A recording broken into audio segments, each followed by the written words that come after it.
Italy's full support to its success.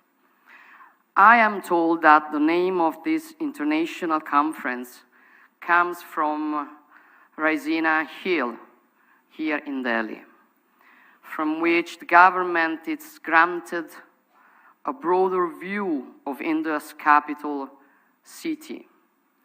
In troubled times like today, this is, I think, a fitting metaphor of the vision that we as leaders, thinkers, civil servants need to adopt.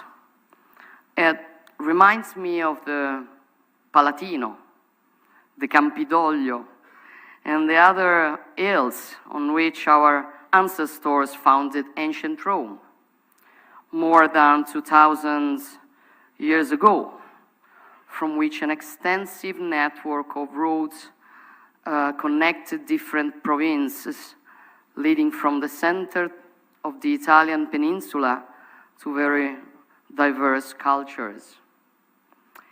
And I think that it is also the way we need of doing politics today. When I was running for the electoral campaign, I said that I didn't want to climb the institutions to gain power. I wanted to climb the institution, for it is the only way that you can have a better view of what is happening and give best solutions. And that is exactly what I see today. As we look at events around us, our identity shapes our field of vision, both as individuals and as nations. Identity is shaped deeply by geography, and at the same time, our thoughts could be shaped by provocation. Here I would like to try to interpret in a positive way the very interesting question posed by the organizers of this conference.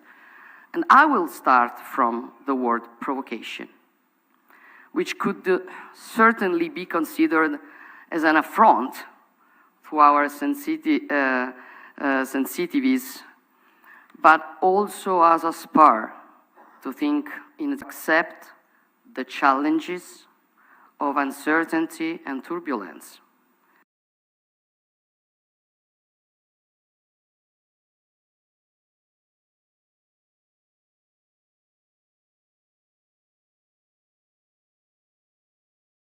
Of our historic times. This is definitely the era of uncertainty, and at the same time, a period of an unprecedented turbulence. We are in a tempest, and we need to stand tall in considering our common challenges.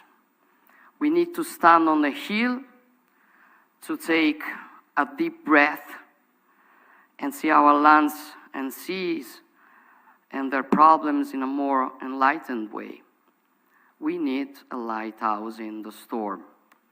And that is why opportunities like events, which risk to be governed only with superficial thoughts and hasty actions.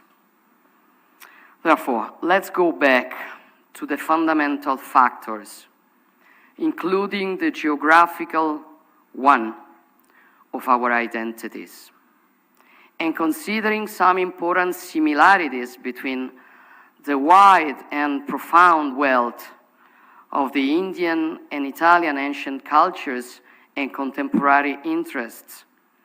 I wonder if one can speak of the concept of peninsularity, which could have a place next to those of insularity and continentality. Italy is deeply European. Our roots and history, they are European. And together with the nation across the continent, we've built Europe's identity through the centuries.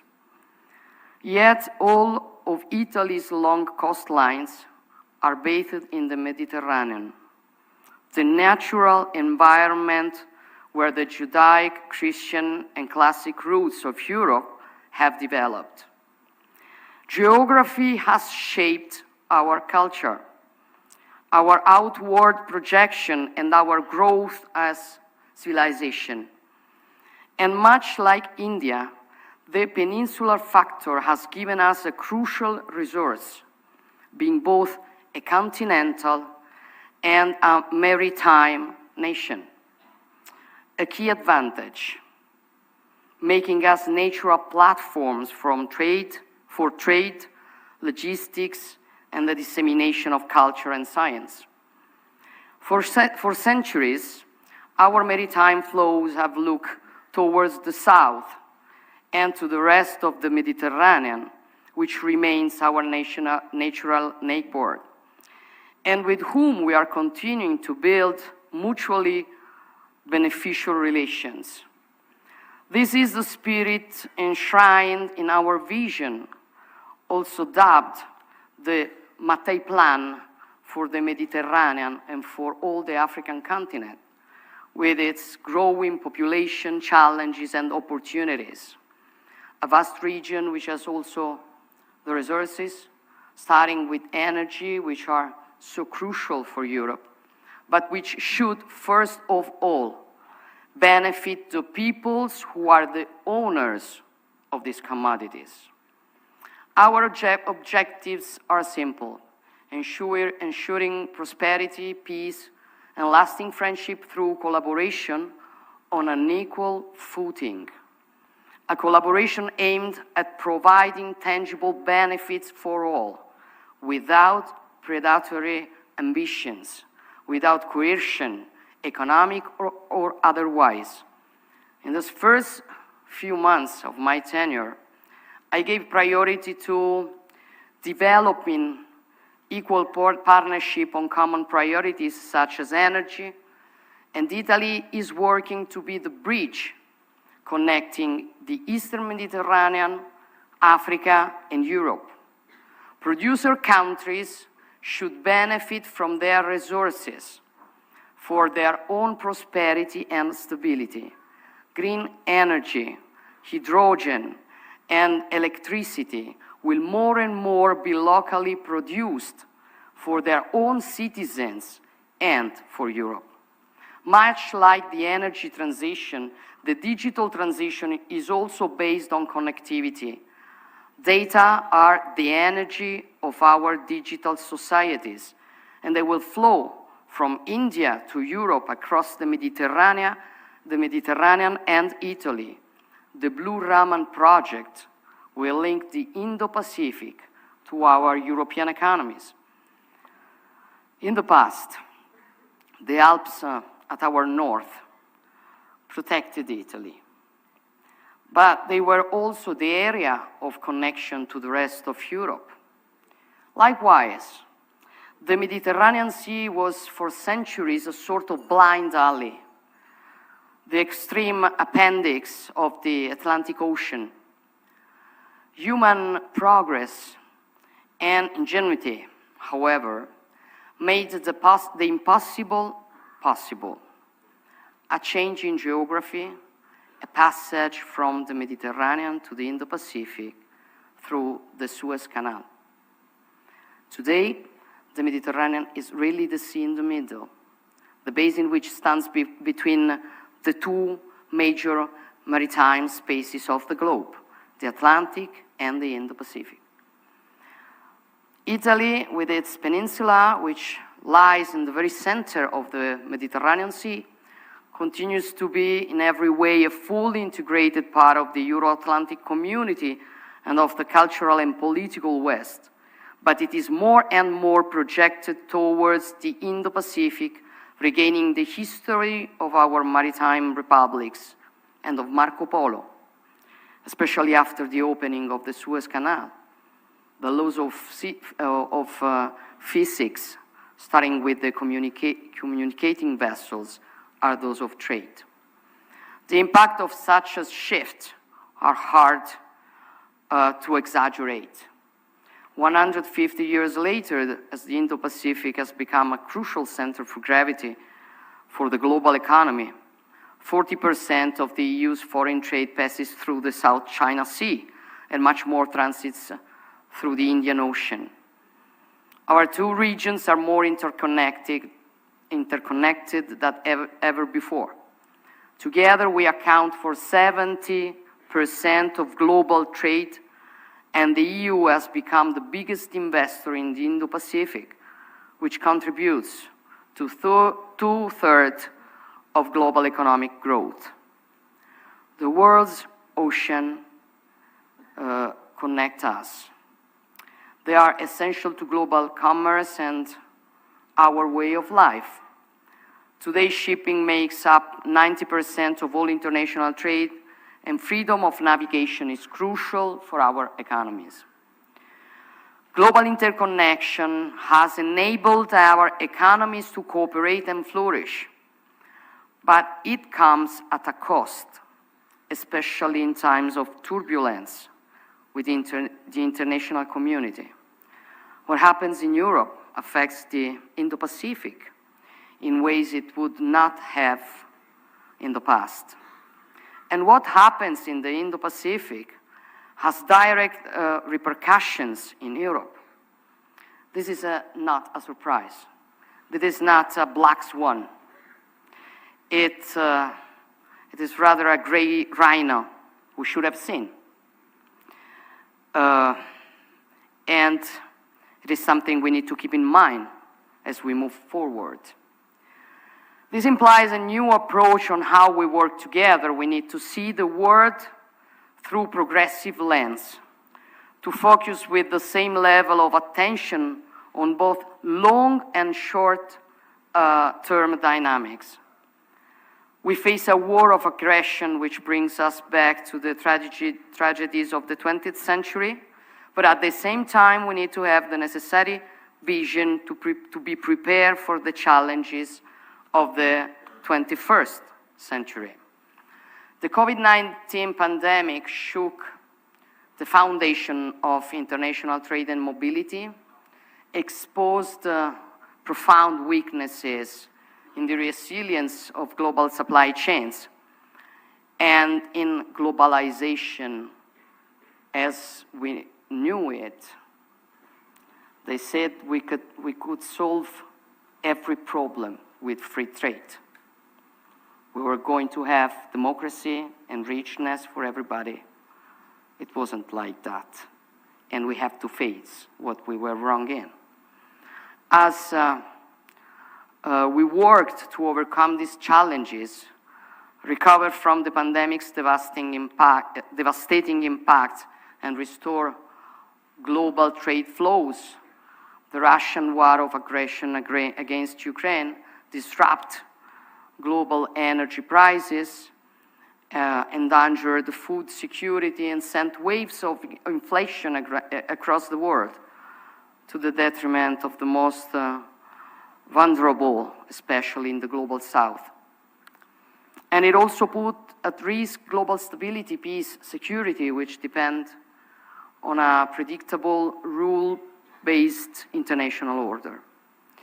Just 1 year ago, we were poised to face the challenges of the 21st century, which were eradicating poverty, addressing climate change, managing the impacts of digitalization on information flows and on daily life in our societies, handling the advent of new technologies such as quantum computing and artificial intelligence.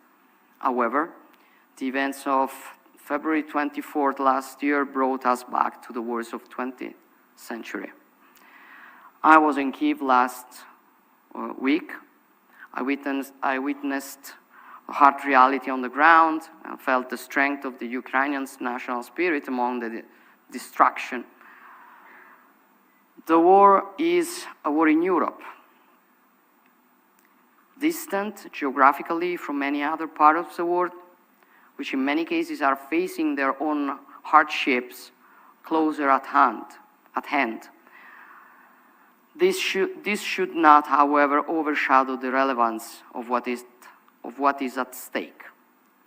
The Russian attack is not simply an act of war or a localized conflict. It is an act against the territorial integrity of a sovereign nation in violation of the fundamental principle of the global order that enables the international community to thrive. And we cannot allow the very foundations of international law to be threatened, without which only military force would be taken into account, and every state in the world would risk being invaded by its neighbor. These are not only the interests of the European countries. These are the common goods for the coexistence of all countries of the world. We cannot sit idly in the face of this with this provocation at the heart of the UN Charter, which threatens to undermine stability across the globe. And we cannot allow the law of the strongest to overcome the strength of law. I know that there are many who feel that Europe has in the past failed to acknowledge that the world's problems are also its own. And perhaps until the past few years, our geopolitical stance has been less vocal than it could have been. This is no longer the case. And initiatives such as the EU strategy for the Indo-Pacific demonstrate that our views have indeed broadened. Regional affairs rapidly turn into global affairs in today's interconnected world. And unfortunately, Europe's problem today has become the world's problem. Italy and India share a profound conviction that only the rule of law can allow humanity to prosper and develop in balance and harmony.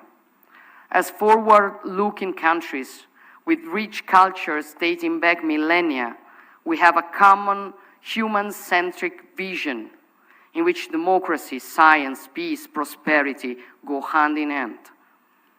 The relationship between artificial intelligence and ethics is crucial.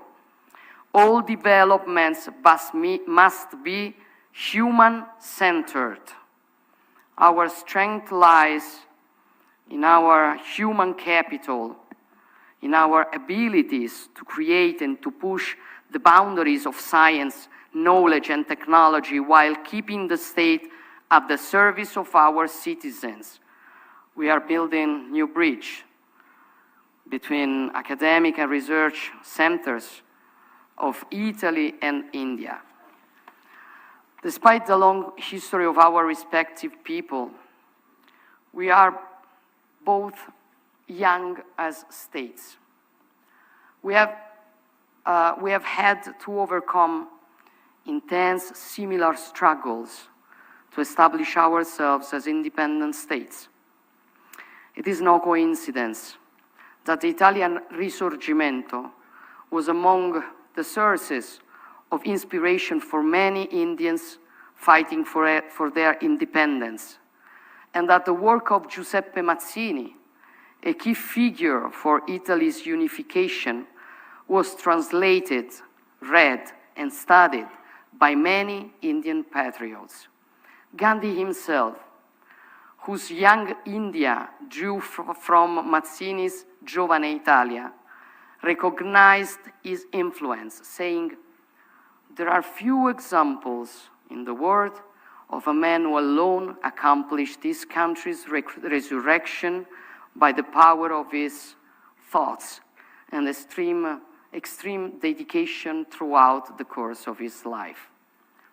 Our civilizations have met, touched, and influenced each other along the centuries. There are many examples, but one struck a particular chord with me: the discovery of an Indian ivory statue in the 2,000 years old ruins of Pompeii. A powerful testimony of the depth of our historical relations. Our cultures are hymns to life and love, and we will continue to fight with determination against those who worship hate and violence. Terrorism is a cancer that also needs to be faced through a wide international cooperation, and it must be addressed with leadership and resolve. As I sit in my office in Palazzo Chigi in Rome, which is known as the Prua d'Italia, the bow of Italy, I'm often reminded of my nation's maritime nature. As we navigate the waters of the world, we must navigate the new horizons of the 21st century. We need to see better as we move through uncertainty, to strengthen the resilience of our global relationships through greater cooperation and diversification. It is true that, as the title of this year's Raisina Dialogue reminds us, we are weathering a storm, which is a terrible storm, that is making it difficult for our ships to sail through crosswinds and violent waves crashing on the surf. And fear has crept into their crews, and even the most seasoned sailors are hard-pressed to make the right decisions. Those who are at the stern, carrying the responsibility of their crews and of their ships, they can make the difference. And this is precisely the choice we as leaders have ahead of us, either swaying into turbulent waters or guiding our ships towards the safety of a friendly harbor. Our compass is our common endeavor to protect the shared human values that form the basis of our coexistence. India is a key player in this broad landscape, bathing in the Indo-Pacific much as Italy is at the heart of the Mediterranean. And our two countries have important contributions to make together. This is why Prime Minister Modi and I have just announced the scaling up of our bilateral relations to a strategic partnership. Building on bilateral tools and broader programs such as the EU Global Gateway, Europe and the Indo-Pacific, but also Latin America and the African continent are enhancing their collaboration on all fronts, from connectivity to infrastructure and fair and sustainable trade, while keeping in mind the strategic priority for all of us, which is the energy transition. And this will be a key element in the global fight against climate change, to which we all need to contribute with different tasks and responsibilities.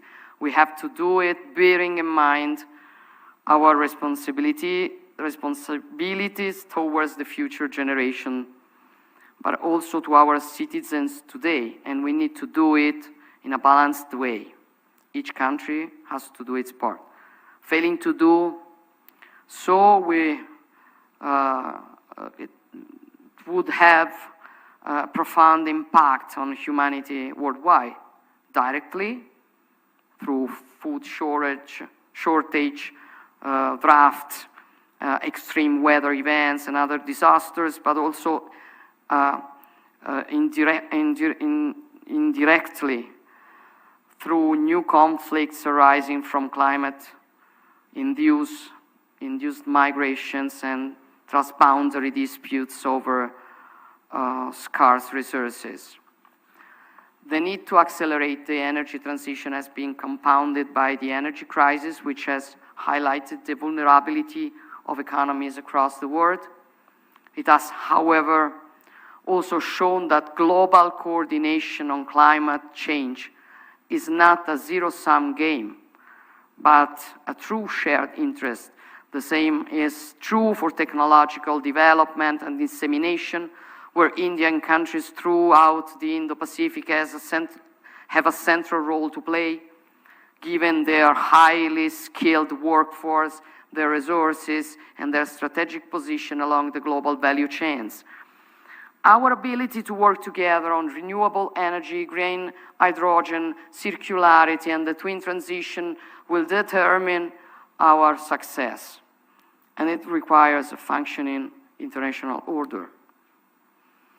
And this is something that we, humans of the 21st century, cannot do without, and that we need to nurture and reaffirm at every turn.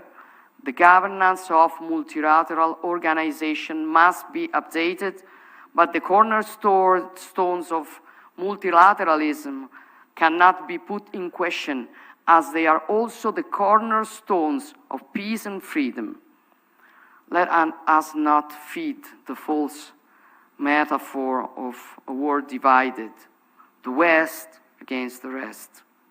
The unshakable unity in the face of the growing threat to international peace and stability goes well beyond the Western interest. It is a common interest. And this is, I believe, a key message that could emerge from the Indian G20 presidency, as well as from the Raisina Dialogue. A message of hope, a message of unity. Every nation can be a lighthouse. With the wealth and pride of its tradition and identity, which somebody would like to forget or hide or kick. But we are nothing without our roots, our rights, and the capability we have to recognize them. They depend from our tradition. And who wants to kick our tradition, our identity, wants to kick our rights. So it's an important struggle that we are facing all over the world. And I know that on this, we do agree the same point of view. Lighthouses do not obscure each other, but they can shine together and help all of us to navigate in these troubled waters. Thank you very much.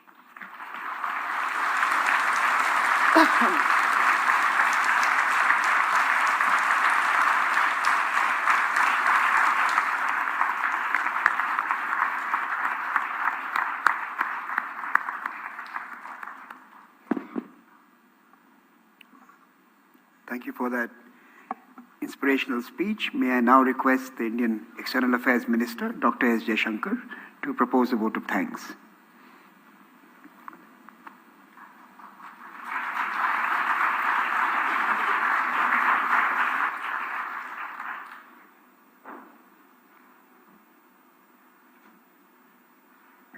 Prime Minister Narendra Modi ji, Prime Minister Giorgia Meloni, my distinguished foreign ministerial colleagues, excellencies, ladies and gentlemen. I think you have heard both from the keynote speaker and the two speakers before her about the state of the world. And that state of the world is captured obviously by the theme of this conference. But it's up to each one of us to see whether we put the focus on the tempest or the lighthouse. I think a lot of us, certainly in India, we can see the lighthouse shine quite brightly. We believe that for all the challenges in the world, there is the leadership, there is a vision, there are solutions, and much of that today forms the agenda of the G20. So it's my honor today to propose a vote of thanks. I particularly thank Prime Minister Meloni for joining us this evening. I thank the Prime Minister, Narendra Modi ji, for and to all of you, I wish you a very, very productive conference over the next few days. Thank you very much.